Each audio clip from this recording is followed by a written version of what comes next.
비결이 있으실 것 같은데. 그 도표에서 나오는 거 있잖아요. 네. 그 마이 도복이나 이런 쪽 있잖아요. 네네. 그런 것 좀 많이 예방은 되는 것 같고, 그다음에 일단 가지가 그 전에 그것보다 훨씬 좋더라고요. 쌀의 고장 이천에서 벼농사를 기가 막히게 지으셨다는 소문을 듣고 찾아왔습니다. 예. 안녕하세요. 예, 감사합니다. 그 자기소개 한번 부탁드릴게요. 예, 경기도 이천에서 벼농사를 짓고 있는 이관우라고 합니다. 이관우 예. 사장님. 예, 예, 예. 어떻게 보면 프로라고 불러드려도 될까 하는데요. 프로, 글쎄요. 남들은 사회자님 그렇게 생각하지만 제가 보기에는 아직도 모르는 것 같아요, 농사라는 게. 끝이 없더라고요, 보니까요. 끝이 없죠. 해보니까 네. 매년 또 아시겠지만 기후변화도 있어서 그걸 또 대처를 해야 되니까 제 보기에는 아직도 죽을 때까지 한번 배워야 될 것 같아요. 그럼 오늘 지금 촬영하는 만큼은 예. 제가 프로님으로 이제 명칭을 증해서 한번 예. 진행해 보도록 할게요. 예, 예. 그 이천의 쌀의 고장이잖아요. 예, 예, 예. 그 철원 5대 쌀처럼 그냥 예. 이천은 이천 쌀 이건가요? 아니면 뭐 여주 임금님표 쌀? 저는 그 임금님표 이천쌀이죠. 그러니까. 임금님표. 여주는 대왕님표고. 임금님표와 예. 대왕님표. 왜냐면 그쪽은 그 세종 대왕님이 계시잖아요. 그래서 대왕님표를 쓰고 네네. 이천 같은 데는 이제 옛날부터 고유 브랜드인 임금님표를 쓰더라고요. 어떻게 보면 바로 옆 동네인데도 불구하고 예. 임금님과 세종대왕님이 계셔서 대왕님표 그렇게 예. 브랜드가 좀 나뉘는 것 그렇죠. 같네요. 예, 예, 예. 그러면 프로님 그 경작하시는 면적은 어느 지금 정도? 제가 한 2만 평 정도 하고 있거든요. 2만 평이면은 뭐 쉽게 아마 농사짓으면 알겠지만 한마지기가 200평이니까 한 100마지 정도 농사짓고 있어요. 100마지기면은 예. 옛날 어른들 말씀을 따지면 예. 굉장히 크거나 아니면 굉장히 부유한 그쵸. 크기 예. 정도로 저는 알고 있는데요. 근데 지금은 기본 100마지 좀 하신다는 분이 보통 100마지, 300마지 하시니까 300마지기 예, 하시는 분이 예. 있으세요? 제가 아는 분 중에 뭐 300마지, 400마지 하시는 분이 계세요. 그래서 저는 거기에 뭐 보통 정도 주신다고 생각하시면 될 것 같아요. 예.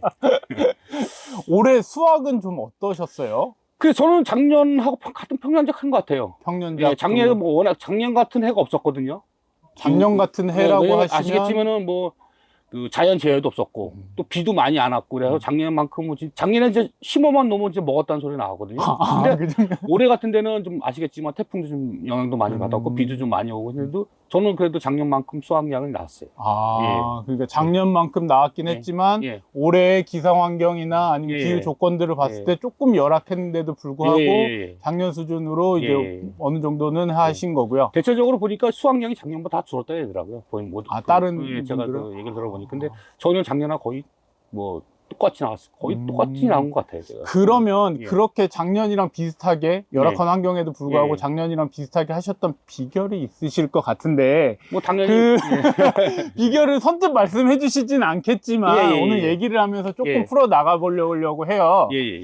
그래서 우리가 시간을 이제 조금 거슬러서 지금 예. 가을 거지를 마치신 상태지만 예. 시간을 거슬러서 논농사를 준비하기 첫 단계는 어떤 게 있을까요? 예를 들면 뭐 썰애질부터 하나요? 아니면 모판부터 준비하나요? 일단 벼씨 있잖아요. 벼씨를 준비해야 될 거 아니에요. 일단 벼씨가 우량 벼씨를 있어야 뭐 좋은 저기 나오듯이 일단 벼씨를 좀 선택을 좀 잘하고요. 그 다음에 소독이나 이런 쪽 있잖아요. 저희 이천 같은 데, 장원 같은 데는 또 온탕 소독이라는 걸 또 해줘요. 그 65도인가? 그래서 뭐 한 10분? 그 다음 냉탕에서 한 10분 이런 식으로 하면 그 키다리병을 많이 방지를 해주거든요. 근데 제가 알기로는 주변에 좀 해놓은 데가 몇 군데가 없어요. 농협 자체에서 해주는 게. 근데 여기는 아시겠지만 100% 무료로 해주거든요. 농가한테. 근데 제가 여주 쪽을 좀 알아봤더니 그 좀 기간이 딱 정해져 있어요. 언제에서 언제까지. 근데 여기는 제가 알기로는 4월 말부터 해서 거의 모자리 끝날 때까지 거의 해주더라고요. 그 온탕 소독이라는 게 자체. 근데 확실히 그 키다리병이 많이 예방이 됐어요. 그러시구나. 그러면 이제 종자를 벽시 소독을 하고 그 다음에는 이제 모판을 준비하시고 모판을 준비하는 과정에서 이제 논도 같이 그러면 그때 뭐 물도 되거나 그런 거 그렇진 않고요. 일단 모내기가 제가 모를 4월 6일쯤에 모자리를 하거든요. 저는 하우스에다 좀 하고 일부 하우스에 하고 그다음에 일부는 또 논 모자리를 하거든요. 두 군데를 하는데 그러고 나서 이제 그때 지나고 나서부터 이제 논 갈고 그 다음에 이제 뭐 가래질 하고 네. 그런 하부터 시작하는 거죠.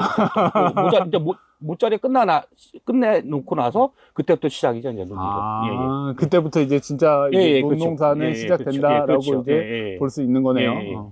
그러면 이제 예. 비료를 하시고 예. 그 다음은 어떤 물 관리가 또 중요하다라고 하던데요. 그렇죠. 보통 그 이양을 하고 나서 있잖아요. 네. 보통 30일 그 사이에 물 관리 철저히 좀 좀 하거든요. 왜냐면 그때 거의 뭐 아시겠지만 가지를 많이 펴야 되거든요. 원래 벼농사는 그 가지가 많이 퍼져야 그 다음에 이삭이 많이 열리듯이 물 관리 좀 많이 집중적으로 관리를 해요. 한 달 동안은. 그 한 달 동안은 예. 물을 집중적으로 관리를 하시고 예. 그 물 관리에서 이제 벼가 이제 잘 자라게 하는 것들 어느 예. 정도 잘 자라게 예. 해놨다 예. 싶으시면 그 다음에는 어떤 작업들이 또 이루어지죠? 제가 그 파종하고 나서 제가 그 한 30일 정도 있다가 네.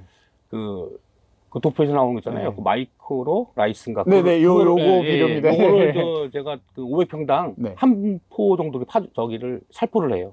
500평당 한 포요? 예. 원래는 그 뭐 밑거름으로 줄었는데 제가 왜냐면은 그 쉽게 해서 뭐 이걸 500평에 하나 주면 진짜 살포기에다 뿌리기가 좀 그렇잖아요. 뭐 1000평이면 2포 뿌리기가 좀 애매모호하잖아요. 그래서 저는 어차피 밑거름 주고 나서 한 달 이내에 요거를 그 가지거름 개념으로 해서 500평에 한 포씩 이렇게 파종을 해요. 파종? 살포를 한다. 살포를 좀 했는데 네. 제가 이걸 한 2년 정도 써봤는데 저 나름대로는 괜찮은 것 같아요.